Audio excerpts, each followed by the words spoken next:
감사합니다. 오늘 함께 보실 은혜의 말씀은 빌립보서 1장 3절부터 11절까지의 말씀 가지고 내 안에 선한 것이라는 제목으로 함께 은혜 나누고자 합니다. 여러분은 매주 설교를 들으십니다. 그 사실을 저도 잘 알고 있습니다. 신앙생활 또는 교회 또는 예배의 중심에는 항상 이 말씀이 들어있다는 것을 잘 알고 있습니다. 그래서 예배하러 오시는 겁니다. 예배하러 오실 때 그 말씀을, 하나님의 말씀을 듣고자 오시는 겁니다. 그게 매우 중요하다는 것을 알고 있습니다.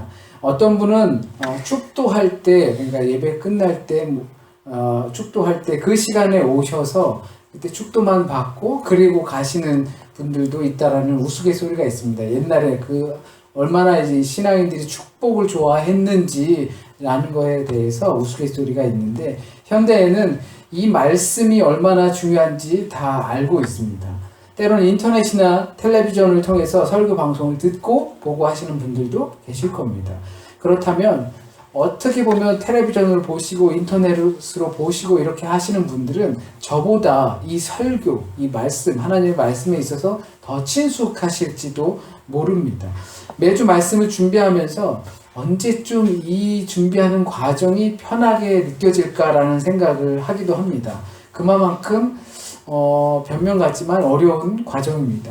지금까지 목회를 해오면서 설교 마무리가 해가 지기 전에 끝난 적이 손을 꼽을 정도입니다. 보통은 새벽 2, 3시에 마무리를 합니다.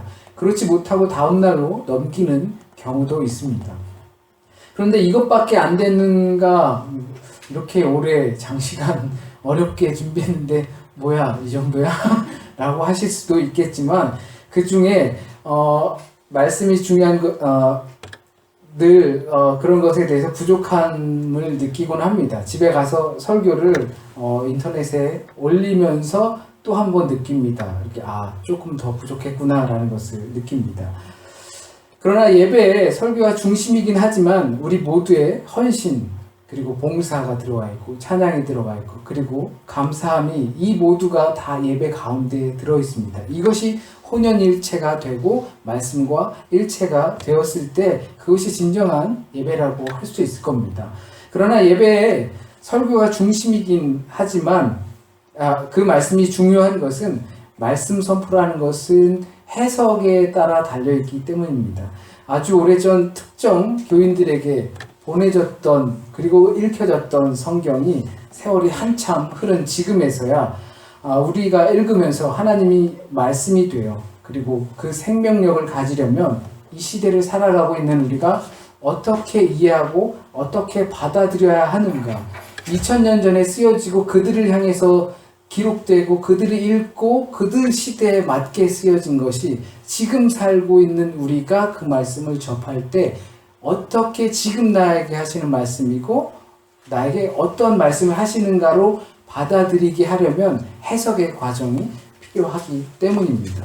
특히나 오늘 본문처럼 무엇을 해석해야 하나 할 정도로 읽으면서 은혜가 되는 말씀들이 있습니다. 특히 저 같은 경우는 갈라디아서를 읽게 되면 읽으면서도 그냥 읽고 나서 그냥 은혜가 되는 거죠. 말씀의 해석이 필요 없이.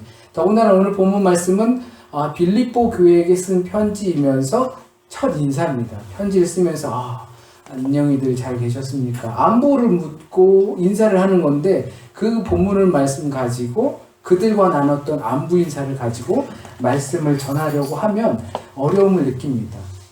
그래서 문득 생각이 든 것이, 차라리 이거를 그리스어를 독일어로 번역하는 게 내가 쉽지, 이거를 지금 2000년이 지난 이 시대에 나랑 그렇게 특별히 관련이 없는 빌립보 교인들에게 쓴 감사하다, 너를 생각할 때마다 감사하고 내가 너희를 위해서 기도할 때마다 기쁘게 하나님께 기도하고 나의 이 예수 그리스도의 심장이 너희를 얼마나 사모하는지 하나님이 증인이시다, 예수님이 오시는 그날까지 우리 복음을 들고 일어나자라고 하는 이 내용을 번역하는 게 낫지, 다시 이것을 우리 시대에 맞게 해석하는 것이 참 어렵다라는 생각을 준비하면서 들게 됐습니다.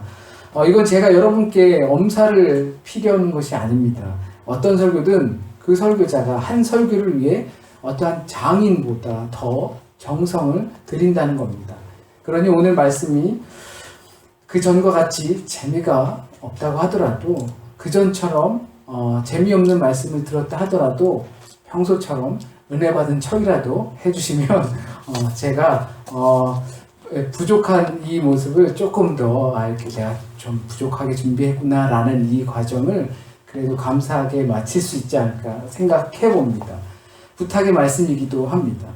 모든 설교자가 정성을 다하듯 1000명 앞에서 설교하는 설교자나 10명 앞에서 설교하는 설교자나 레벨이 높은 대학 교수나 아니면 사장들 앞에서 하는 설교자나 아니면 지체장애자들 앞에서 설교하는 설교자나 모든 설교자 또는 목회자는 그 앞에 있는 한 사람 한 사람의 영혼을 사랑합니다. 왜냐하면 그 한 영혼을 그 시간에 그 사람에게 맡겨주셔서 하나님의 말씀을 전하라고 한 것이기 때문입니다. 만일 앞에 서 있는 저와 같은 자들이 그러한 마음으로 대하지 않는다면 다 거짓말이겠죠. 말은 번들을 하고 참 아름답고 감동을 주고 하지만 그 준 사람의 당사자가 그러한 준비가 없고 그냥 겉으로만 그렇다면 그것은 거짓에 불과할 것입니다. 이것은 참 재미없는 이야기입니다. 원론적인 이야기입니다. 당연한 이야기입니다. 그 말은 실제로는 그렇지 못할 수도 있다는 것입니다. 목사가 성도들을 다 사랑해야 합니다. 다 알고 있지만 그렇지 못할 수도 있다는 것입니다. 보기 싫은 사람들도 있는 것이고 불편한 사람들도 있는 법입니다. 내 상황에 따라 아니면 인간 관계에 따라서 같은 공동체를 이루고 있지만 인원이 적든 많든 그런 사람은 꼭 있을 수 있다는 것입니다. 그렇기 때문에 오늘 본문 말씀이 너무나 비현실적으로 느껴집니다. 바울이 빌립보 교회들에게 편지를 쓰는데 내가 생각할 때마다 하나님께 감사한다라는 거예요. 그리고 내가 기도할 때마다 당신들을 생각하면서 기도하면 너무 기뻐서 기쁨으로 모든 것을 다 간구한다라는 것입니다. 하나님이 증인이다. 내 심장이 당신들을 얼마나 사모하는지 예수 그리스도의 심장으로 사모하는데 그것은 하나님의 증인이다 라는 것을 고백하고 있습니다. 인사로 그렇게 하고 있습니다. 저희가 느낄 땐 이것이 비현실적으로 느껴집니다. 그냥 원론적인 이야기를 하고 있구나라는 것처럼 느껴집니다. 그런데 제가 봤을 때 이 바울은 그것을 그냥 원론적인 이야기로 늘 그냥 편지에 쓰는 것처럼 인사를 그렇게 하지는 않았을 것 같습니다. 예수 그리스도의 심장을 걸면서 하나님의 증인이라고 했을 땐 그들의 마음에 바울의 마음에 빌립보 교회를 생각하는 이것이 진심이라고 생각이 됩니다. 여러분들은 여러 교회를 다녀보셨을 겁니다. 여기서 저희 교회를 처음으로 다녀보신 분들은 처음이겠지만 대부분들은 여러 교회들을 한국에서도 또는 독일에서도 지역을 옮기면서 여러 교회들을 다녀보셨을 것이고 목회자들을 또 만나보셨을 것입니다. 그러는 동안 바울이 이 고백과 같은 교회를 혹시라도 만나보셨는지 모르겠습니다. 바울이 빌립보 교회를 생각할 때 드는 이 마음, 하나님께 늘 감사하고 기도할 때마다 기쁨으로 간구하고 하는 이 마음이 드는 교회를 만나셨는지 모르겠습니다. 유럽이라는 특성상 스쳐 지나갈 수밖에 없는 상황이 있습니다. 젊은이들은 공부를 마치면 떠나고 직장을 구하게 되면 떠나게 되고 장년 여러분들도 떠나고 목사들도 떠나고 그러다 보면 남은 자들은 풀이 죽기 마련입니다. 교회 분위기는 절간 또는 초상집처럼 됩니다. 제가 아주 어릴 적에 한 부부 집사님이 계셨습니다. 제가 어릴 적 수원에서 다니던 교회가 조그만 개척교회였는데 조금 어느 정도 자리를 잡게 되자 그 두 집사님께서 다른 개척교회 파트너로 가게 되었다는 것입니다. 이게 분란이 있어서가 아니라 교회가 어느 정도 자리를 잡은 상태에서 그리고 다른 교회에 개척을 도와주기 위해서 거기서 또 일정 부분 감당하기 위해서 가신다는 소식을 들었습니다. 그 어린 나이였지만 참 슬펐습니다. 그냥 계속 계셔서 좋은 인연을 맺고 하면 좋을 텐데 라는 생각이 들었기 때문입니다. 교회를 떠나보내야 합니다. 교회는 사람들을 또한 떠나보내야 합니다. 흔히 이것을 파송이라고 하기도 하지만 여러분들 대부분은 다 떠나실 거잖아요. 저는 뭐 모르겠지만 떠남을 전제로 교회를 다니고 있는 여러분들입니다. 그러나 이 교회는 떠나보내는 일을 감당해야 합니다. 그러나 떠났을 때 그 떠난 사람들이 우리 교회, 이 아름다운 교회를 생각하고 떠올릴 때에 어떤 마음이 들어야 할까라는 겁니다. 떠난 분들이 저희 교회를 생각할 때 또 연락할 때 참 감사하다, 고맙다, 그리고 많이 기도한다 라는 이야기들도 듣곤 합니다. 좋은 일이지만 우리가 남아있는 동안, 우리가 함께 공동체 생활을 함께 하는 동안 이 사람들이 분명 떠날 것인데 이 사람들을 위해서 교회다운 모습으로 성도로서 최선을 다해야 할 것입니다. 그것이 단 한 명이라도 말이죠. 그리고 떠나서 바울과 같은 고백이 나오는 교회가 되어야 합니다.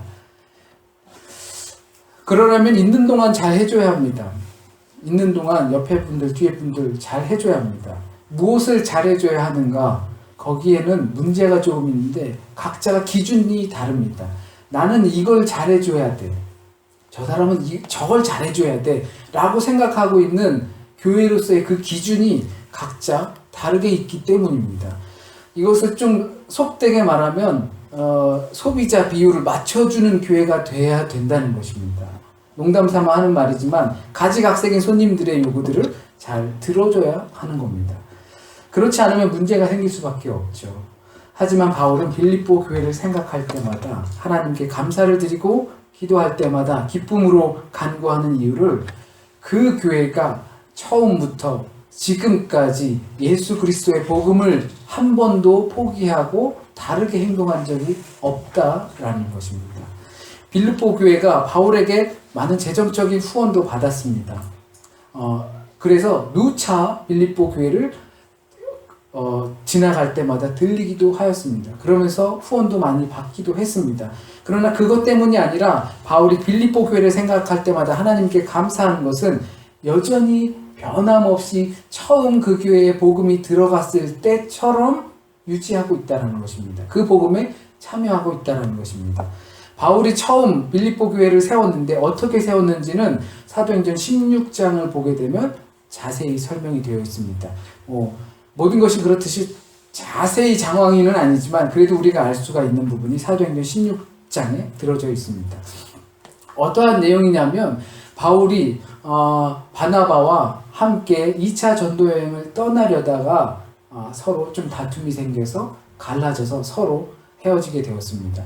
그런 그 상태에서 소아시아 교회 그 지역을 터키 이 근방을 선교하려고 했으나 이것이 맞지 않고 많은 부분이 성령이 막는 일이 생겨서 고민하는 중에 환상 중에 마케도니아에서 준비되어 있는 사람들이 있으니 바울을 부르는 환상을 보게 됩니다. 그래서 유럽으로 가야겠구나 라고 하면서 가서 처음 선교한 것이 바로 빌립보입니다. 이 빌립보에 도착해서 여기서 루디아라는 여인을 만나게 됩니다. 자주색 옷감을 파는 루디아라는 여인을 만나서 이 여인에게 복음을 전합니다. 그리고 나서 복음을 전하는 가운데 어떠한 귀신 들린 여인을 고쳐주게 됩니다. 그런데 그 여인을 볼모로 돈을 벌고 있었던 사람들이 그 여인이 귀신이 도망가게 되니까 돈을 더 이상 벌 수 없게 됐습니다. 그러니까 사람들을 모아서 이 사람들, 바울과 실라 이 사람들이 내 영업을 망쳤다. 그래서 감옥에 갇히게 됩니다. 감옥에 갇히게 되면서 지진이 확 일어나니까 감옥 문이 확 열리게 됐습니다. 그 사실을 알게 된 그 감옥을 지키던 간수가 큰일 났다. 도망갔겠다. 나는 큰 벌을 받겠구나. 죽어야지 하고 자결을 하려고 하는 순간에 바울이 아니다. 우리 그냥 여기 그대로 있다. 라고 하면서 바울을 보고 믿기지 않는 인간인 거죠. 그러니까 내가 그러면 어떻게 하면 영생을 얻을 수 있고 복음을 들을 수 있습니까? 라고 하면서 예수 그리스도의 복음을 듣게 되어서 그 사람들 루디아와 그리고 그 간수를 중심으로 빌립보 교회가 세워진 것입니다. 그들이 처음 복음을 참여했던 것처럼 여전히 참여한다는 것은 바로 그것을 의미합니다. 떠난 상태에서 바울이 떠난 상태에서 빌립보 교회들이 여전히 그때 그 복음에 여전히 참여하고 있구나라는 것을 기뻐하고 또 추억을 하는 것이죠. 교회는 어쩌면 이러한 추억을 제공해 줄 수 있습니다. 잊지 못할 기억을 제공해 줄 수 있습니다. 큰 도움을 줄 수가 있습니다. 그래서 그런 것들을 생각하면 기분이 좋고 감사할 수 있습니다. 흔히 유럽교회에서는 뭐 이사, 뭐 기타 등등, 뭐 장 보는 거 이런 것들 많이 도움을 주죠. 이런 것들 때문에 떠난 다음에 와, 그 교회는 진짜 그런 거 잘해주더라, 밥도 잘 주고 뭐 이런 거 생각하면서 추억하고 할 수 있습니다. 그러나 단순히 그런 추억거리를 이야기하는 것이 아니라는 겁니다.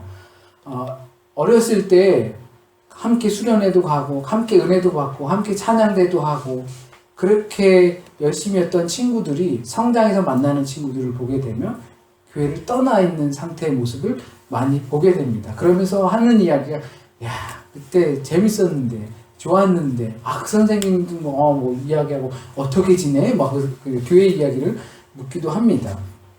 그럴 때면 마음이 좀 섭섭하고 아픕니다. 무언가가 잘못됐다는 것이죠. 과연 그때 그 안에 복음이 있었을까? 복음을 중심으로 수련회도 하고 뭣도 하고 했는 건가? 독일에서 한 학생이 멀리 이사를 하게 되었습니다. 그래서 이사를 도와줬습니다. 물론 가끔 있는 일입니다. 그런데 제가 그 일을 조금 도와준다고 그 친구에게 무슨 큰 도움이 되겠습니까? 몇 푼 아낄 수는 있게 되겠죠. 그 학생이도 말을 했습니다. 운전해주고 짐 날라주는 것이 너에게 경제적인 몇 푼의 이익은 줄 수 있다. 내가 너에게 도움을 주는 것은. 그런데 내가 너한테 그 도움 주자고 있는 건 아니니까.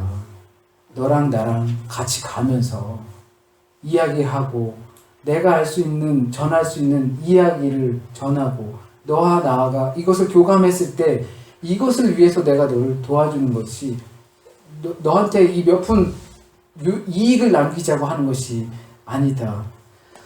교회에서 나오는 모든 일들은 겉보기엔 다른 조직과 별반 다를 게 없다 생각이 듭니다. 그 안에는 복음이 담겨 있어져야만 합니다.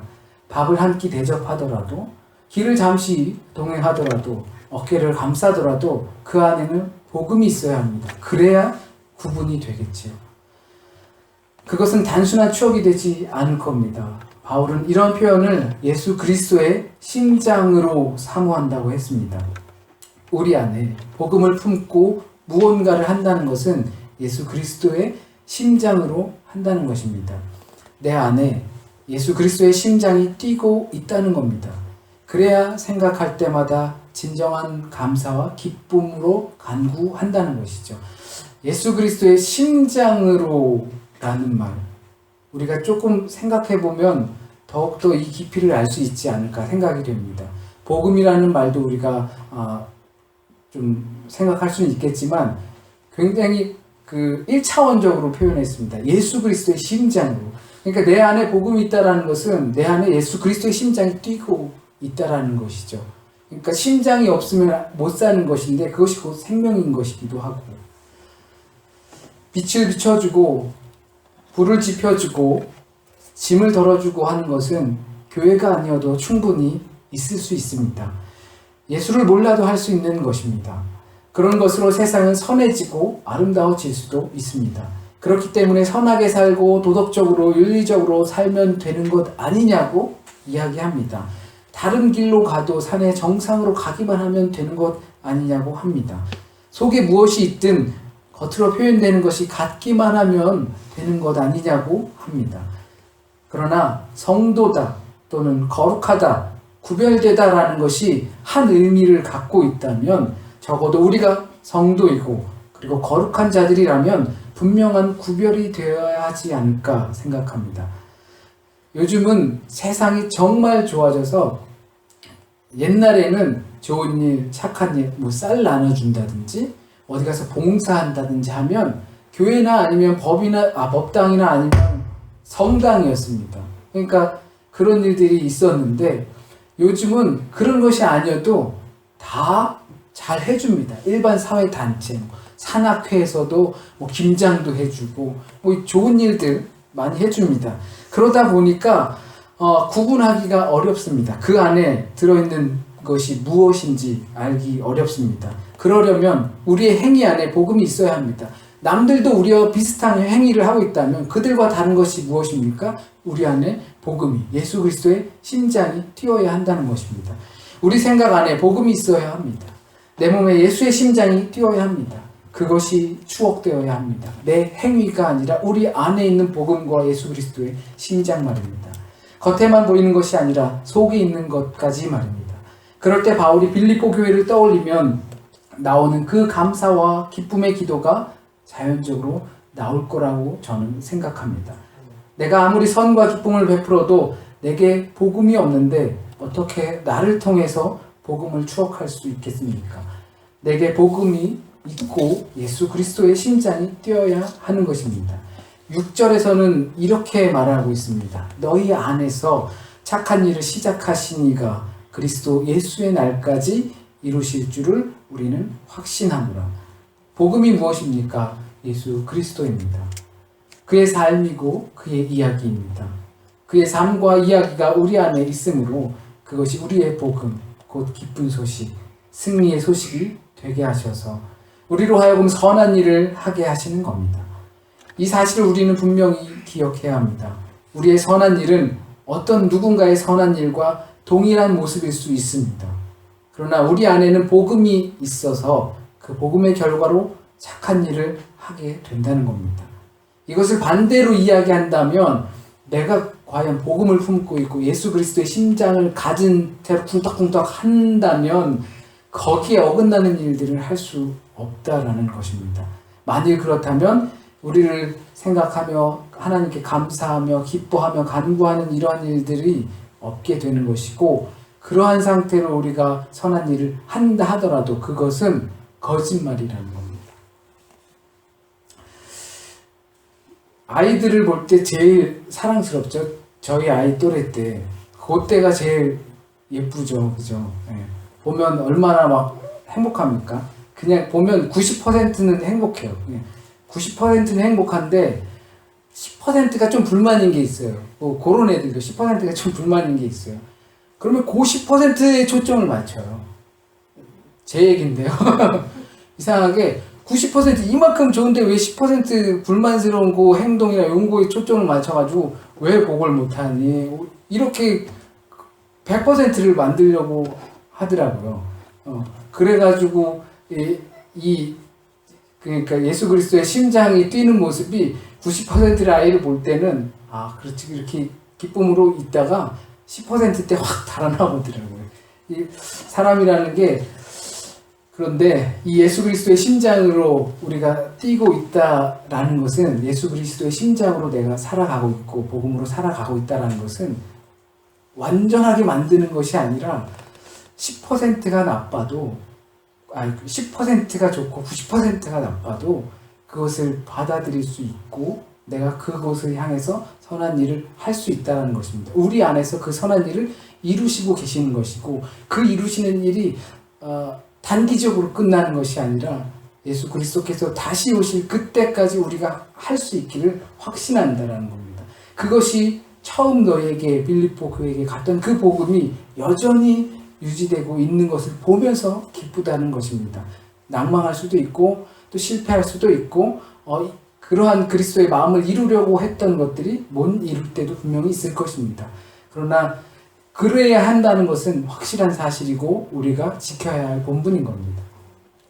우리는 지난주에 대림절을 시작하면서 지금이 가장 화려한 계절이라고 말했습니다. 왜냐하면 어둡고 추울수록 빛과 불이 효력이 있는 것이기 때문입니다. 어둠의 계절, 암흑의 계절일수록 마지막 때가 될수록 주님의 빛이 더 밝아지는 것이고 가장 화려한 시기를 보낼 수 있기 때문입니다. 바울은 전혀 기뻐할 조건이 아니었습니다. 감옥에서 빌립보 교회를 향해서 편지를 썼기 때문입니다. 그런데도 기뻐할 수 있는 것은 감옥에 있기 때문에 자신이 새로운 길을 향해서 또 전도를 갈 수 있었기 때문입니다. 대림절, 예수 그리스도의 오심을 기다린다는 것은, 그것을 준비한다는 것은 이 겨울을 이겨낼 수 있는 방법을 찾는 겁니다. 이 암흑의 세계를 밝힐 방법을 찾는 겁니다. 그러나 그것이 복음이라는 겁니다. 어떠한 행위 가운데 늘 복음이 있어야 한다는 것입니다. 예수 그리스도의 심장이라는 것입니다. 우리가 뛸 때에도 예수 그리스도의 심장으로 뛰어야 한다는 것입니다. 세상엔 많은 방법으로 이 어둠의 시간을 밝힐 수 있습니다. 성냥불로도 밝힐 수 있고요. 모닥불로도 데울 수 있고요. 촛불로도 밝힐 수 있고 호롱불, 프레시, 그러나 그 모든 불에는 능력과 시간이 제한되어 있다는 것입니다.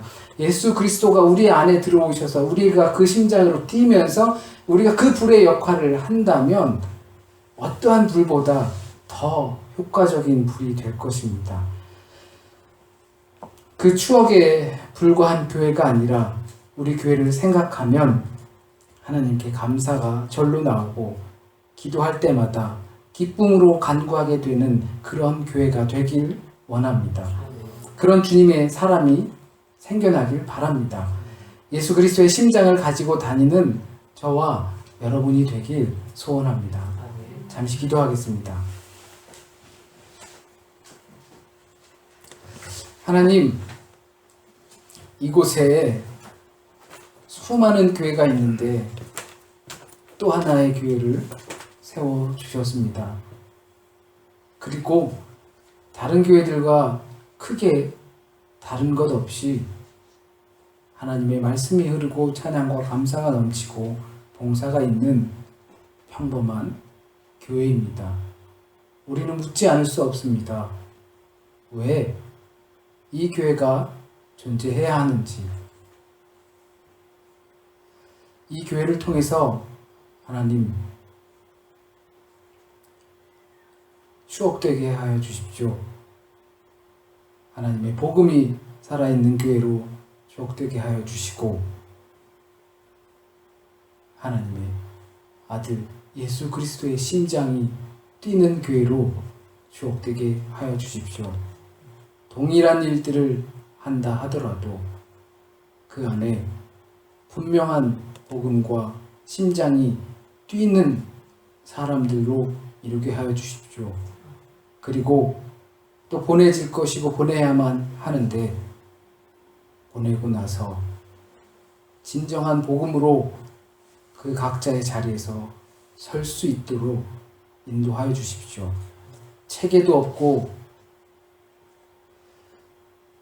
시스템도 없고 많이 부족한 것들로 있지만 우리 각자 한 사람이 그 심장으로 살아가고 사랑하고 만져주고 또 위로할 때에 우리 각자 마음 안에 더 큰 하나님의 사랑이 깊이 새겨들고 그것으로 충분히 살아갈 수 있도록 주님 인도하여 주십시오. 내 안에 선한 것 예수 그리스도의 복음이고 예수 그리스도의 심장임을 믿고 감당할 수 없는 일들을 충분히 감당할 수 있게 주님 인도하여 주십시오. 혹시라도 잘못 전해진 말씀이 있다면 하나님의 뜻에 합당한 말씀만 우리 기억과 삶 속에 남게 하여 열매 맺게 하여 주십시오. 한 주간의 삶을 또 주님께 맡깁니다. 여러 가지로 분주한 시간 가운데 있을 때 하나님께서 그 삶을 단조롭게 하여 주시고 무엇보다 중심을 바로 세워 하나님을 섬기는 하루하루 시간들 될 수 있도록 인도하여 주십시오. 그리고 그 가운데 승리하는 우리의 삶으로 맞게 하여 주시고 다음 주일에 또다시 만날 때 승리한 모습으로 만나게 주님 인도하여 주십시오. 모든 말씀 우리 주 예수 그리스도의 이름으로 기도합니다. 아멘.